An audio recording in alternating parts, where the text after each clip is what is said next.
Hi again, it's Thursday afternoon, or evening actually, it's about 5 o'clock I guess, and we're heading into deep winter, so it's pretty cool but very nice at the moment in this park. And I just wanted to tell you another story that I like very much from China. It's about a farmer.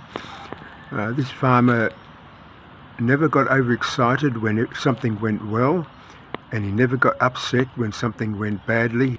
From experience, he knew that over time things work out, everything works out pretty well. So you don't really know the consequences or the outcomes when things go wrong. Seems like a big disaster at the time, but maybe it's not so bad. And maybe when something goes right and you get really, really excited, you set yourself up for disappointment. So the ideal is to be calm, not to be very excited or very disappointed, neither. Just go along calmly. So the story about the Chinese farmer is that he had a son, and he loved his son very much, of course, and they worked together on the farm, and they had horses and whatever else they have on a Chinese farm, I guess grain and oxen and things like that. But one day, one of the very special horses ran away, and news got around the village so that all the village people came to the farm and said, "Oh, that's terrible news, you've lost a horse." And the farmer, being a calm man, not getting too disappointed or too depressed about anything, said, maybe it's bad, but let's see. So he would wait and see. The next day, the horse came back, and 7 other horses were following that horse back to the farm.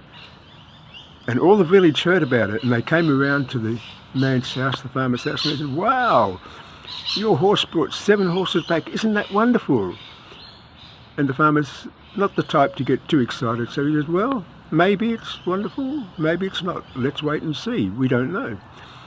So he waited.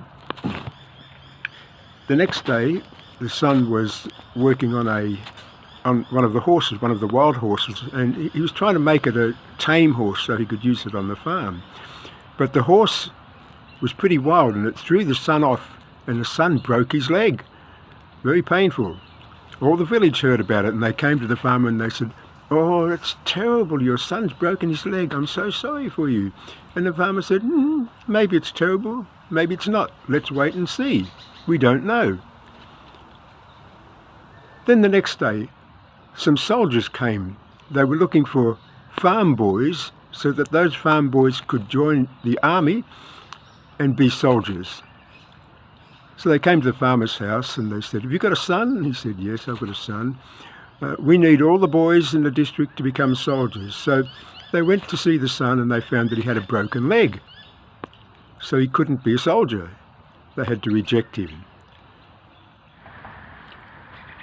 Well, a lot of students are taught at school to be passionate and enthusiastic, and I'm not against that really, but another word that's used is dream, follow your dreams. Well,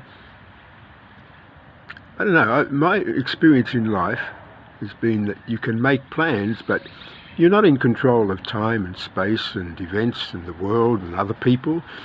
So it's okay to make plans, and in fact you've got to make plans, but you have to be bigger than plans. You have to have wisdom so that you can live whether your plans work or don't work, whether you get hurt or you become pleased about something good happens to you. So I don't really live by passion.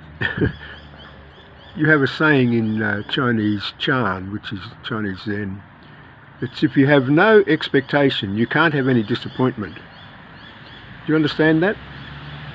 That doesn't mean you shouldn't aim high, but you should do your very best. But if your whole sense of peace and your life depends on success, the way everybody says success is, then you can have big disappointment. I think the better way is to just be aware and watchful. They call it mindful in some places.